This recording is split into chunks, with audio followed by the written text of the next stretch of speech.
حلفتي بيت صحفة تمرتي وردا رايا لاماتان كتما لاماتان كوبي سيساين كيروس منقشان أبتن ورداتات زركب عبيات تمرتي بتي جونوسايدا وكينات كبيد عنوات كام زبط حنن للعلي سلست عامت ناي سراويت كامب خوينن بمتنحن سرع كيد ممار مستمهار كوهاب كام زيت خالن يقلصوم زلنا يو بيت تمرتي مونو كالاي بركي بيت تمرتي تمو غايز بحال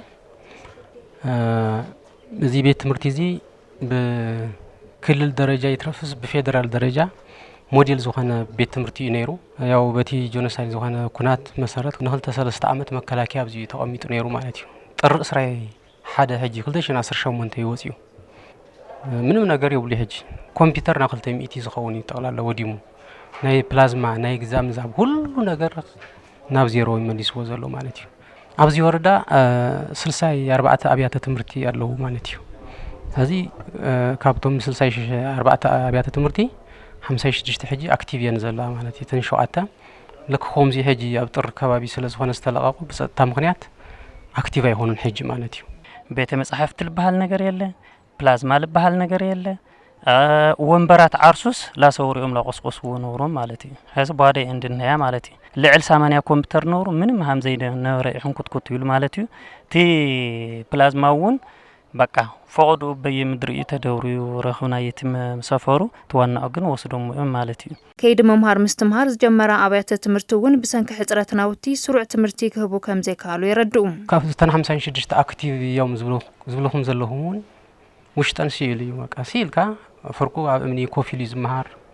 እዚ ናይ ትምርቲ ቤት ዘምስል አቁዋ ውሽጥስ የለይ እዚ ናይ መጽሐፍ ዝባሃል የለይ ትግርኛ መጽሐፍ አቃጺሎም እዮም እንታይና ሀንጥቀም ሀጂ በቃ መማሃራን ናብ ክላስ ይዞ ማዛአቱ ካብ ጎረባት ቀዲሙ ሃራዝ ወጻ ከባቢ በገለና ለመና መምህር ናብ ኢዱ ይዝዋ ናብ ክላስ ይዝዋ ዛአቱ ጥራ ይምበር ትግርኛ መጽሐፍ ዝባለ ሳወረዳና ሀጂ የለይ ማለት እዩ ሐዚ እቲ መምህር ምስትምሃር ብደይ ቤተ መጻሕፍቲ ብደይ ታይስሙ የናል ላይብረሪ ምናምን ልባሃል ነገር የለ ይحسብ ዑን ግን እቲ መምህር ምስትምሃሩ ግን ብቾክ ያው በደንቢ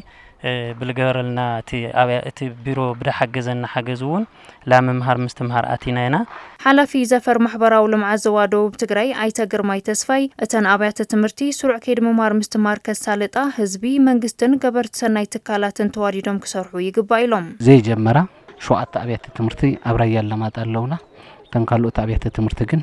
ኦልሞስት ስራሕ ጀሚረን አፍተግባር የንዘለዋ ህዝቢ بستمع المنجدي من نقفاتيرنا تزلقولت بزخالو كشفنا له منجستون تزلقولت نمشفان كسرح كله قاوت زوجة لنا مستوم إني جواتات تزجمرنا يو تنابلنا نخدو لكوناتات كنفتر كنكلا لنا أبو ردا رايا لاماتان كتمال لاماتان زركب أبيات تمرتي بأمرار حبيرو تمرت تجرين أمرار حزبان وردان زوادو بتجرين عدة تخيدو